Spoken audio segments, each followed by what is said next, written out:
2.2 Poniéndola en marcha. Posteriormente, pero sin duda por aquellas fechas, comenzó mi vida pública como maestro de Dios. Formé un primer grupo de estudios y no recuerdo de dónde me vino la costumbre de mantener una entrevista con cada uno de los estudiantes antes de que se incorporaran al grupo de estudios, pero así fue. Realmente nosotros, los que recalamos en el curso, somos combatientes heridos por la batalla de la vida diaria, derrotados supervivientes que decidimos no tirar la toalla, porque tal vez habíamos escuchado y sostenido la idea de que tenía que haber otra forma más adecuada de encarar esto que veníamos a llamar vida. Inconformistas del dolor, de la rutina, de la resignación. Analistas cabales de nuestra mala vida, habíamos conscientemente diagnosticado y acordado no darla por buena, aunque la sociedad y las pruebas que encontrábamos a nuestro alrededor insistieran en convencernos de que no había nada más ni era para tanto. Definitivamente habíamos abandonado en la medida de nuestras posibilidades los anestésicos que la misma vida nos brinda, para poder superar y trasponer los malos tragos que destila para nosotros a diario, y con un poco más de lucidez habíamos pedido ver las cosas de otra manera. Aquellas entrevistas con mis primeros estudiantes, todos ángeles con el ala rota, se convirtieron en la exposición de sus dolores y desesperanzas. Al ir escuchándolas, no sé de dónde comenzó a llegarme las ganas o más bien la necesidad de entrar en ellas. Y empecé, como si pudiera y consiguiera ponerme en su lugar, ver no solo el sufrimiento que me transmitía, sino, para el caso de que fuera mío, que lo era en parte, la causa que podría haberlo desencadenado. Y continuaba hablándoles mientras les sugería lo que a mi mente llegaba de esta sorprendente manera, como poniéndome en sus zapatos. Lo que venía a plantearles no eran sucesos de una forma puntual y detallada, pues no era así como me llegaban, sino describiendo la motivación y los sentimientos en los que podían incardinarse el asunto que me presentaba sin entrar en pormenores. Como realmente desconocía lo que hacía, pedía su asentimiento, preguntándoles si sentían mis palabras como verdaderas o falsas. Mi sorpresa comenzó porque en la mayoría de los casos y a la primera, sus respuestas eran afirmativas. A partir de esa pista y a mis preguntas que les conducían, les iba llegando el suceso que buscábamos, con los detalles que propiciaron y envolvieron. En definitiva, la situación originaria, lo que contenía el error y la culpa, la causa de sus dolores. Entonces sí llegaba con todo lujo de detalles, y me contaban conmovidos y sorprendidos una historia que tenían olvidada. Los alumnos de Rosa María Winn conocemos y aplicamos la expiación frente a la culpa oculta como método para deshacerla, de forma que recogiendo y extractando lo que me venían contando, entregábamos a la expiación de una y mil maneras que me venían a la cabeza la misma o parecida culpa y sentimiento equivocado. Y ahí comencé a darme cuenta que si la otra persona entraba en emoción, ahí mismo iba yo, no por contagio, sino por puro sentimiento mío de limpieza.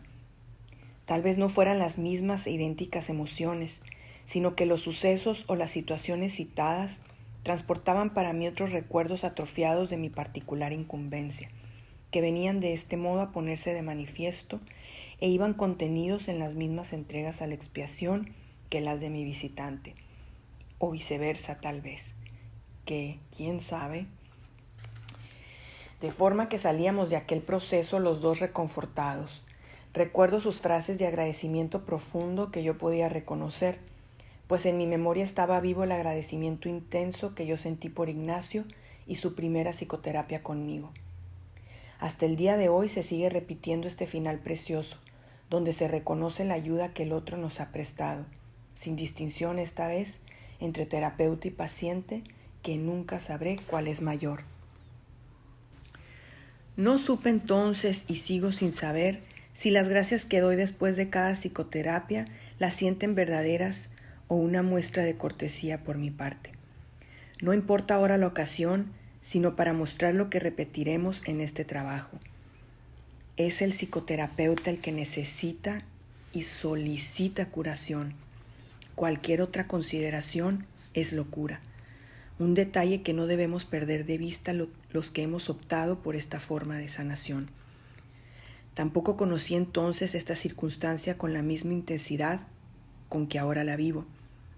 El hecho de ver una deficiencia en los pacientes es prueba suficiente de que nuestra mente necesita sanación. El simple hecho de ver un cuerpo ya lo es. Agradezco cada vez que recuerdo estos sucesos, la espontaneidad con la que empecé a realizar mis psicoterapias. No recibí más instrucción que en la experiencia acumulada por las psicoterapias que recibí. De una forma natural empecé a realizarlas. Por otra parte, nunca supe que lo hacía hasta más adelante. Achacaba a mi pasado como renacedor la técnica que seguía con mis estudiantes, induciendo la búsqueda de la causa y nada más.